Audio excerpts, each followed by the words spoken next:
좋아요, 구독! 그래서 비트코인 가격은 반감기를 기점으로 현재까지는 단 한 번도 벗어난 적이 없이 이 사이클을 따라왔어요.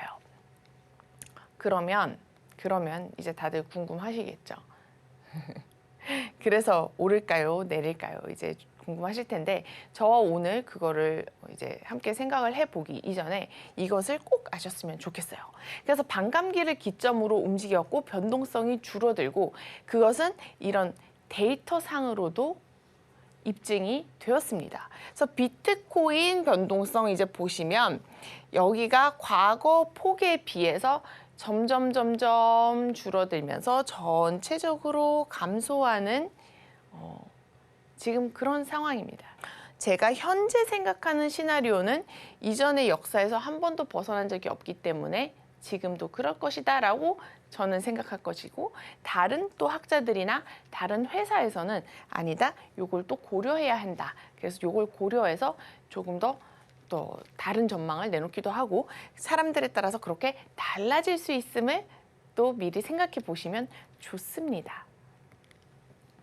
자, 우리가 비트코인의 가격 하면 차트라고 했을 때 가장 먼저 떠올리는 차트가 바로 이 레인보우 차트입니다.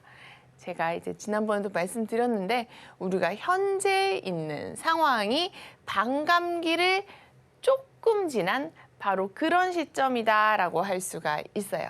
여기 보이시죠? 이 파란색 선이 지금 반감기라고 할 수가 있고요. 이전 반감기에서는 보통 다 빨간색, 주황색, 이쪽 붉은 계열을 터치했어요. 이때 보시면 완전 고점을 피크에 터치를 했었고요. 그렇죠? 이럴 때도 터치를 했었죠. 그런데 어느 정도 반감기가 진행되면서 조금씩 기울기가 낮아지고 있음을 알 수 있고 여기에서는 피크를 치지 못했고 그 다음에는 더 밑으로 내려와서 빨간색 라인에는 올라가지를 못했죠. 그럼 빨간색은 뭐냐라고 하면 빨간색은 버블이 너무 심한 구간인 거예요. 여기 보시면 버블 적혀 있습니다. 버블이 너무 심하다. 버블이 뭐죠? 거품. 거품은 빠지게 되어 있죠. 그래서 거품을 치고 빠지는. 좀 과하다. 거품이라는 것은 좀 과하다. 이런 뜻이고. 그럼 지금은 뭐냐? 지금은 스틸 칩의 단계라고 볼 수가 있죠. 아직 싸다. 지금 비트코인의 가격 대비해서 아직 싸다. 좀 평가가 저평가되어 있나? 뭐 이런 생각을 가져볼 수 있는 구간이 바로 지금 있는 이 연두색 구간이라는 거예요. 그러면 여러분 이 차트에 의하면 제가 앞서 말씀드렸던 정말 큰 이변이 있지 않는 한 과거의 역사를 바탕으로 한 데이터를 뽑았을 때 아직은 싸다. 아직은 싸다라고 볼 수가 있고 향후 이전의 차트를 보았을 때 반감기 이후 상승, 반감기 이후 상승, 반감기 이후 상승을 한 것을 알 수가 있어요. 그래서 반감기 이후의 상승이라고 보았을 때 우리가 고점이 아직 아니구나. 이전의 역사를 바탕으로 한 데이터를 보면 지금 현재는 고점이 아니고 아직 싼 구간이구나라고 생각을 해볼 수 있습니다. 그래서 항상 비트코인은 언제 어디에서 어느 시점에 샀느냐가 지금 현재까지는 굉장히 중요합니다. 왜냐하면 리스크가 크기 때문인 거죠. 마이너스 폭이 커지면 너무 커져 버리니까. 그래서 이 플랜 B라는 분이 이 반감기가 되면 나타나요. 반감기가 되면 나타나서 이제 자기의 이제 또 이번 비트코인 상승장의 고점은 대략 어느 정도 될 것으로 예측합니다. 이렇게 또 얘기를 해줍니다. 그래서 플랜 B라는 분이 굉장히 유명한데 이분이 이제 또 발표를 했죠. 이분이 이제 발표를 했고 이분의 모델 중에서 이분이 사용하는 차트 모델 중에서 가장 유명한 것이 바로 이 차트예요. 스탁 투 플로우라는 모델 차트입니다. 그래서 스탁 투 플로우 이 차트를 한번 살펴보자고요. 그래서 이 표를 살펴보면 이제 해석을 해보면 앞에 레인보우 차트랑 약간 비슷해요. 해석을 해보면 이 반감기가 있는데 반감기를 기점으로 대충 모델을 구상을 어느 정도 기준이 되는 틀을 말했을 때 이게 이 회색 요 보이시죠? 요 네모 계단식 상승을 하고 있는 요 회색 라인 요거가 기준이 됩니다.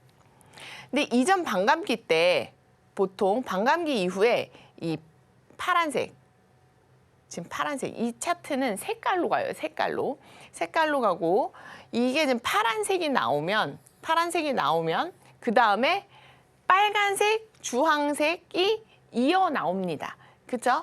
빨간색, 주황색이 이어 나오게 돼 있어요. 그러면서 상승을 하죠. 가격 상승이. 그러다가 이제 노란색이 나오면 거기가 이제 고점의 가능성이 있다. 그리고 다시 연두색, 파란색 이런 식으로 다시 떨어진다. 그렇게 봤을 때 지금 현재 우리가 어디 있느냐를 보면 파란색이요. 파란색. 그렇죠? 지금까지의 이 차트의 모델로 봤을 때 아직까지 이변이 전혀 없다. 그렇죠? 이거 보면 지금 이전까지 이 색깔이 배열된 대로 현재까지는 색깔이 배열되었어요. 그래서 이걸로 이제 설명을 합니다. 설명을 했을 때 이분이 이제 파란 닷이 있었고 얘네들이 막 나오고 그 다음에 빨간색이 나오면 거기가 급상승하는 구간. 그렇죠? 그래서 아직까지 파란색인데 이게 빨간색이 슬슬 나오기 시작한다. 그러면 불장 초입 이제 이렇게 되는 거예요. 대상승장 왕불장 초입이 빨간 닷으로 이렇게 나타날 겁니다. 라고 얘기를 합니다. 그래서 이 빨간 닷이 나오면 대체적으로 이전에 요 다음 계단까지는 도달을 했어요. 라고 얘기를 하는 거죠. 요 계단에서도 빨간색이 나오면서 다음 계단에 껑충 점프를 하였고요. 여기에서도 껑충 점프를 해서 요까지 다음 계단까지 무난하게 왔고요. 여기에서도 껑충 점프를 해서 다음 요 계단까지 왔습니다. 그러니까 여기에서도 빨간색이 나오면 요 다음 계단까지 올라갈 거예요. 그럴 가능성이 많습니다. 라고 얘기를 합니다. 그런데 여기에서 우리가 생각하는 상승은 요런 상승이죠. 수직 상승. 그쵸? 근데 플랜 B가 일단 얘기할 때 이런데 이렇게 가면서 뭐 한 20-30%는 그냥 빠질 수도 있고 뭐 이렇게 얘기를 언지를 주긴 합니다. 이런 식으로 가겠다는 거죠. 그렇죠? 뭐 이런 식으로 이분이 생각하는 아니면 뭐 이렇게 가다가 훅 빠지고 뭐 이렇게 갈 수도 있는 거고. 그렇죠? 그래서 우리가 생각하는 상승과 뭐 누군가 어떤 분석가가 얘기했을 때 올라갈 거예요라고 얘기하는 거는 언제나 약간 그 미묘한 차이가 있으니까 이런 순간순간에 만약에 매수를 할 때는 내가 지금 서 있는 위치가 어디인지 그 시점에서 다시 생각을 해봐야 되는 거죠. 얘가 이렇게 올라갈 거고 이 사이에 뭐 한 20-30% 조정은 뭐 언제든지 와도 이상하지 않아 라고 얘기를 합니다. 비트코인 변동성이 크니까요. 그렇죠? 비트코인 변동성이 크기 때문에 그렇고 그래서 지금 눌려 있고 2024년에는 조금 안 좋을 거야. 좀 이렇게 미적미적 할 거야 라고 얘기를 합니다. 그리고 2025년이 지나면서 조금씩 풀려가지고 2028년 전까지는 거의 뭐 500K 간다. 이렇게 얘기를 하고 있습니다. 500K 상상만 해도 아찔하지 않아요? 지금 몇 K죠, 여러분? 60 몇 K잖아요. 그렇죠? 60 몇 K인데 500K면 거의 뭐 8배 이렇게 보고 있는 겁니다. 지금으로부터요. 그렇죠? 그래서 굉장히 이 높게 갈 것이라고 표현을 하고 있고 자, 그러면 하모리는 어떻게 생각하느냐? 하모리의 플랜 C, 플랜 A는 그겁니다, 여러분.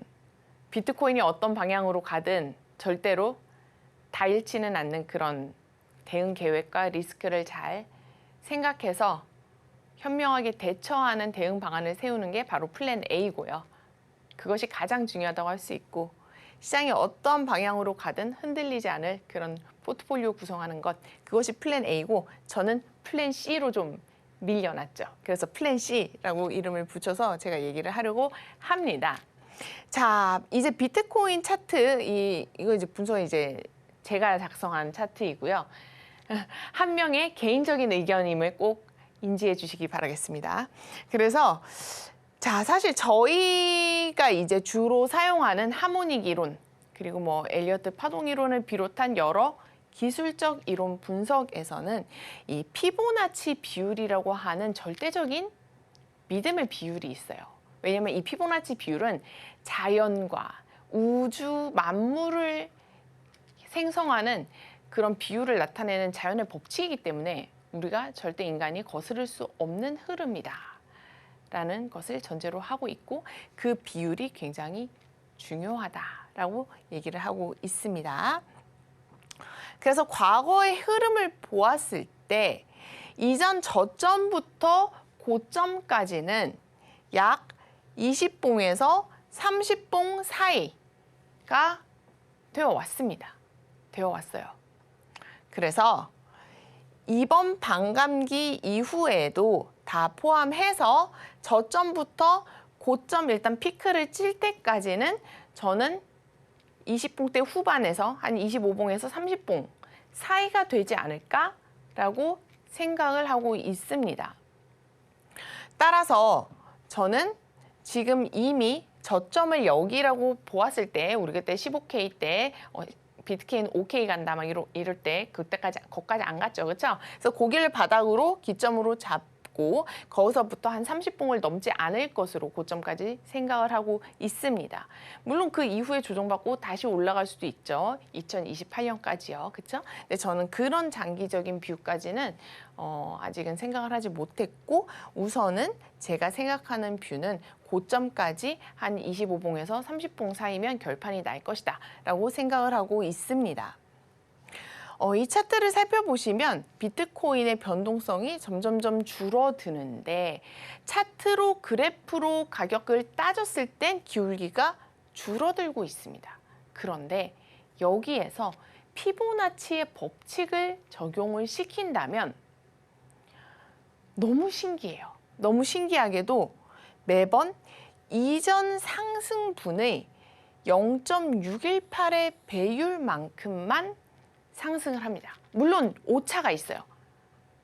얘도 뭐 얘가 수학적으로 이렇게 딱딱딱딱 흐름이라는 게 물이라는 게 그렇죠? 엘리어트 웨이브라고 했을 때 강물이라고 했을 때 물 멈춰 그런다고 이렇게 딱 자를 수가 없잖아요. 그렇죠? 흐르고 있는데 탁 멈출 수가 없어요. 그러니까 조금 앞뒤로 어느 정도 유연한 사고를 가질 필요는 무조건 있다고 보셔야 되고요. 그런데 어느 정도 수용 가능한 범위라고 생각될 정도로 오차로 봤을 때 0.618만큼의 일정한 비율로 상승을 하였습니다.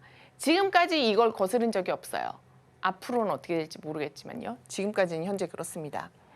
그래서 여기도 이 다음번에도 이전 파동의 다시 0.618만큼 상승을 했어요. 그러면 0.618 여기라고 봤을 때 이만큼의 오차는 있는 거예요. 캔들 하나 정도. 힘이라는 것은 더 나갈 수도 있고 덜 나갈 수도 있는 거니까요. 그렇죠? 그다음 그 이후에도 이전 상승분의 0.618만큼 상승을 했어요. 이전 고점이 60K보다 조금 올라갔지만 이때 618을 재보면 61K 정도 됩니다. 그래서 이 힘은 조금 사람의 힘이 좀 강하거나 하면 오차는 있을 수 있어요. 그래서 이전 고점, 이전 바닥부터 고점 대비해서 다음 618 자리가 어디냐라고 했을 때 105K 정도가 됩니다. 105K. 그래서 사실은 이 여러분 반감기가 뭔지 다들 아시죠? 반감기라고 하는 것은 그냥 심플하게 얘기하면 채굴 보상이 절반으로 줄어드는 그냥 그런 거잖아요. 그렇죠? 이런 식의 숫자로. 그런데 이런 일정하게 줄어드는 숫자가 피보나치 비율에 어느 정도 일정하게 작용을 하는 것일까? 그런 생각도 제가 약간 들기는 하더라고요. 그래서 제 생각에는 이번 고점 올해 지나고 2025년 이게 30봉 정도를 계산을 하면 고점에 도달하는 시기가 2025년 초 정도가 됩니다. 뭐 2월, 3월, 4월, 5월 이런 식으로요. 이쪽 초반이 될 것 같아요. 이게 캔들 하나에 한 달이기 때문에 정확히 언제인지는 알 수 없지만 2025년에 2월, 3월, 4월 이때 초가 되지 않을까라고 생각이 듭니다. 이 봉 숫자로 계산했을 때는요. 그래서 그때가 되면 그때에 만약에 105K가 온다 하면 긴장을 해야 된다라고 저는 생각을 하는 것이에요. 물론 아래 위로 오차가 있으니까 뭐 여기에서 뭐 100K에서 뭐 115K 아니면 110K 넓게는 뭐 120K 요 정도 선이 저는 되지 않을까 싶습니다. 이게 정확히 618로 떨어지는 게 아니라 아래 위로 넉넉하게 10K 정도는 둬야 돼요. 왜냐? 비트코인 변동성이 심한 상품이니까요. 그래서 이게 물론 이 시나리오 제 생각대로 안 갈 수도 있지만 갈 수도 있잖아요. 그렇죠? 갈 수 있잖아요. 왜냐하면 이전에 0.618만큼 상승했으니까 우리 기술적 분석가의 입장에서는 이 다음 고점도 0.618일 거야 라고 생각하는 것이 굉장히 감정 빼고 일반적인 계산이라고 저는 생각을 해요. 어느 정도 내 감정과 내 바램과 그런 걸 빼고 객관적으로 이 정도 수치를 생각해 볼 수 있지 않나 싶습니다. 그러면 우리가 어떻게 생각을 해야 하느냐? 저는 이렇게 생각해요. 비트코인이 지금 최근 흐름을 보시면 나스닥 S&P와 같이 가고 있습니다. 이게 지수와 커플링이 되었다가 디커플링이 되었다가 뭐 그렇습니다. 그런데 최근 어제 나스닥과 S&P가 이렇게 올랐더니 비트코인도 소폭 상승을 하였어요. 그러면 이 말이 무슨 뜻이냐?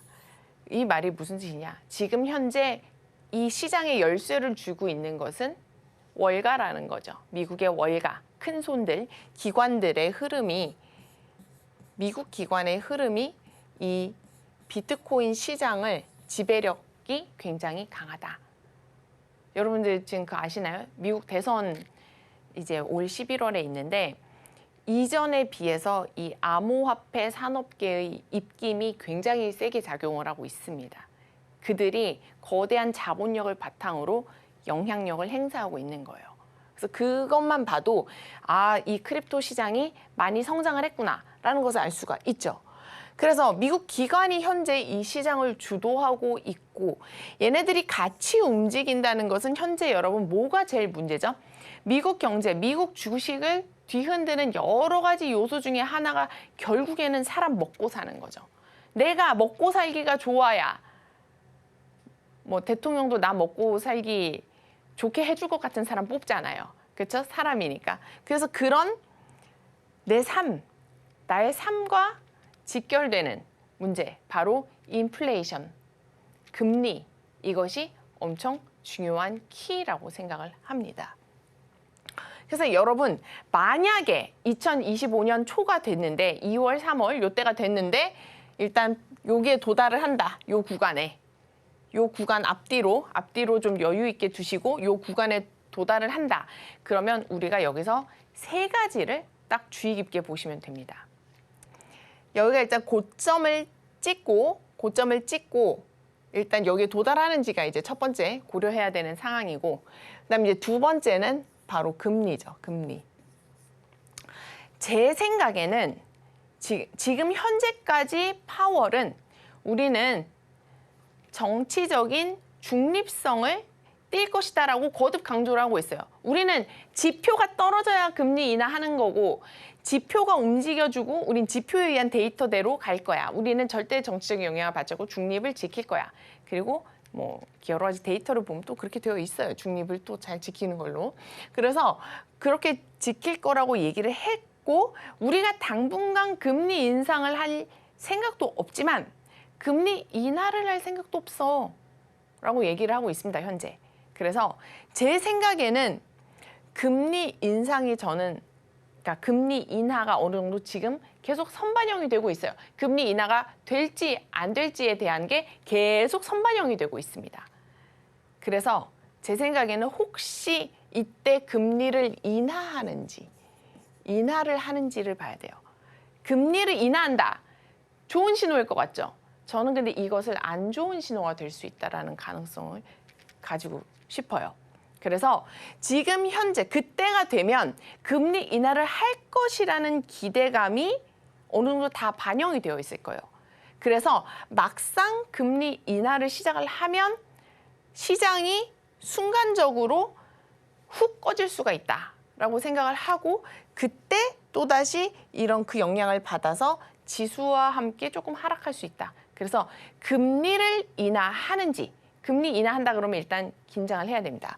요 가격대가 오면 일단 긴장한다. 그리고 두 번째, 금리 인하를 한다라고 하면 긴장을 한다.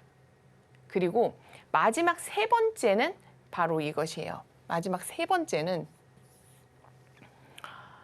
고점 테스트를 분명히 할 거예요.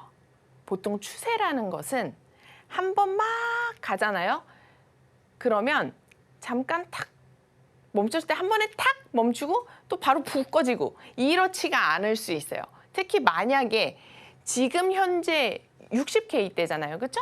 근데 얘가 만약에 100K가 됐어. 그러면 사람들이 상대적으로 이렇게 빠른 시간 내에 이렇게 많이 올랐어. 또 이렇게 반응할 수도 있단 말입니다. 지금 105K라고 하면 하나로 1억 5천 정도가 돼요. 1억 5천만 원. 그럼 지금 현재 오늘의 비트코인의 업비트는 9천만 원대잖아요. 그렇죠? 그러면 1억 5천이 된다. 그러면 1억만 가도 우리 그때 어땠지? 비트코인 1억 갔어. 막 이랬잖아요. 그렇죠? 그럼 1억 5천 갔어요. 그럼 시장에서 분명히 또 기사날 수 있어요.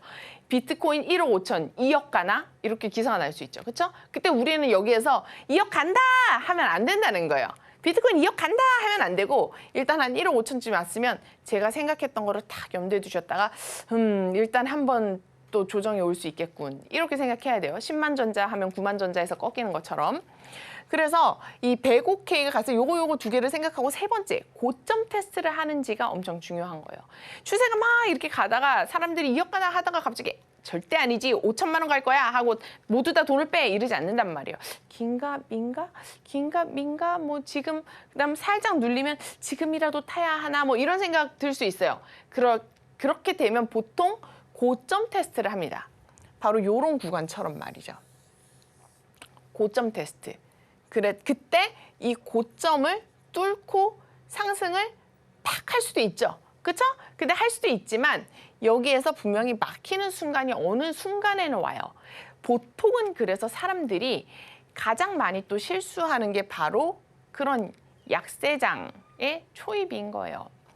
보통 이렇게 뭐 엘리어트 파동도 그렇지만 이렇게 올라가잖아요. 그러면 만약에 우리가 1, 2, 3, 4, 5 올라갔으면 ABC로 떨어져 한단 말이에요. 그렇죠? 그럼 보통 사람들이 어디서 많이 속냐 그러면 요 구간에서 많이 속아요. 사람이 체감하는 요 조정은 생각보다 너무 힘든 거예요. 비트코인 조금 떨어졌는데 왜 이렇게 조정이 길어? 너무 힘들어. 그렇게 해서 좀 떨어졌다 싶으면 이제 조정 끝났다. 이제 간다 하고 가자 하고 간단 말이에요. 근데 여기에서 비파동 여기서 고점에서 딱 털린단 말이죠. 그게 바로 항상 조심해야 할 약세장 랠리라는 게 되는 겁니다. 그래서 분명히 고점 테스트를 할 거예요. 여기서 더 치고 한 번 더 올라갈지 고점 못 올라가고 밑으로 떨어질지는 이때 돼봐야 알 수가 있겠죠. 그런데 어쨌든 간에 무조건 고점 테스트를 할 것입니다. 그래서 만약에 그때 피크하면서 거래량이 팡 터지면서 하락하는 순간이 온다. 그럼 무조건 튀셔야 합니다. 일단 무조건 튀셔야 돼요.